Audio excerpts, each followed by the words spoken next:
Meron lang po akong mga tanong, maiksi lang po ito. Saan po kayo pinanganak? Sa Nueva Ecija po, Your Nueva Honor. Ecija, opo. Saan po kayo nakatira ngayon? Sa Manila po. Manila. Saan po kayo nag-aral? Central Luzon State University po, nung accountancy, and then Saan po? Arellano po, University ng Juris Doctor po. Okay.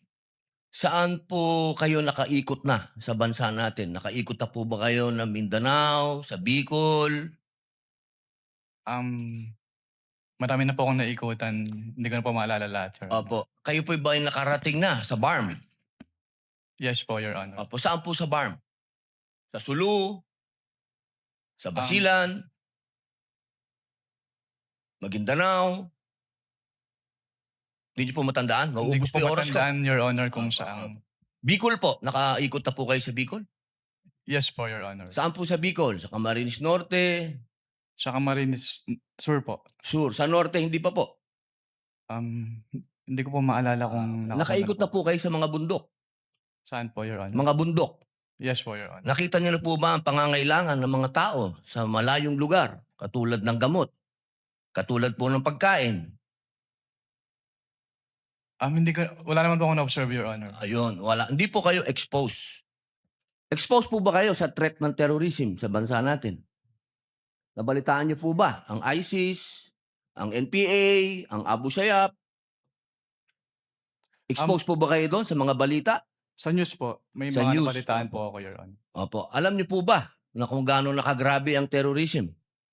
Wala po akong threshold, Your Honor, to determine that. Wala po. Pero kayo po ang humahawak ng investigasyon patungkol sa confidential fund, tama po ba? Hindi po siya investigation, evaluation po. Evaluation, naku, tamang-tama. Ibig po sabihin, kahapon po sinabi ninyo na gumawa lang kayo ng preliminary investigation, tama po ba? Preliminary inquiry. Hindi po, part po siya ng process namin na mag-issue po kami ng AOM. Opo. So, ibig po sabihin, kahapon kasi narinig ko parang yung ginawa nyo, preliminary lang. Yung AOM po, preliminary lang. Opo, hindi po yun konklusyon. Kung ang tinutukoy niyo po ay yung meron po kasing provision as to the joint circular as to tinatawag na prima facie Pakisagot na lang po kung conclusion ba po yun? Final? Final? Hindi po kasi we required So, hindi po them final. based Boss, on the AOM po. konti lang po oras ko, hindi po final. Sa AOM po, yung AOM po hindi po final. Hindi po final. Opo. Kayo po ba'y naniniwala na ang mga confidential agent ay dapat magpakilala? Sabihin ng kanilang mga totoong pangalan? Wala pong provision as to that po sa joint circular, Your Honor. Opo. Kayo po mismo, palagay niyo po sa personal po ninyong pagkakaintindi, ang mga confidential agent dapat po bang magpakilala? Since that calls for an opinion, hindi po ako authorized to express that, Your Honor. Ano pong definition niya ng confidential? Based on the joint circular po, ang confidential expenses ay yung Hindi po expenses, confidential lang po. Bilang kayo po ay abogado, ano po ang pagkakaintindi niyo sa confidential? classified po, Your Honor. Okay. Yung una pong cheque ay 125 million December 20, 2022, tama po ba? Yes po, Your Honor. Opo. Batid niyo po ba na ang founding anniversary ng CPP-NPA ay December 26? Wala po akong personal knowledge about that, Your Honor. Opo.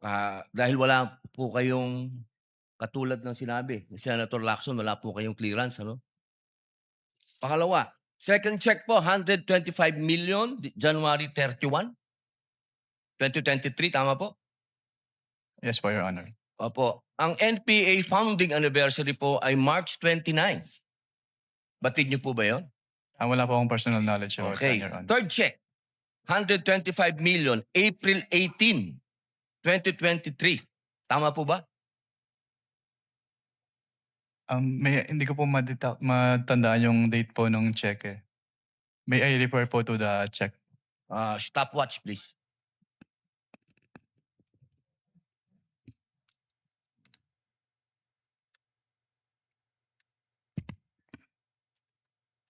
April 18, 2023 po, yung 125 million.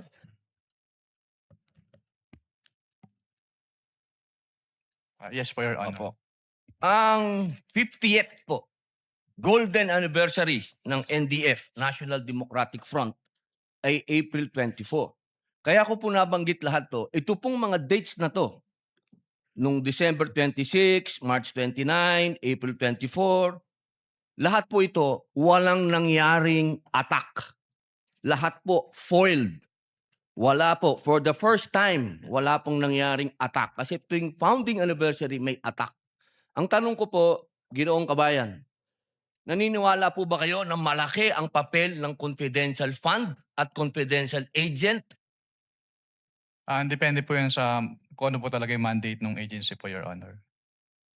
Alam naman po natin na ang DepEd, ang DepEd, diyan po nanggagaling ang tinatawag naming sa Communist Party po ano, meron po kasing pangkat gerilya, ang pangkat politikal. Yung pangkat politikal, yan po yung mga estudyante na nanggagaling sa universidad.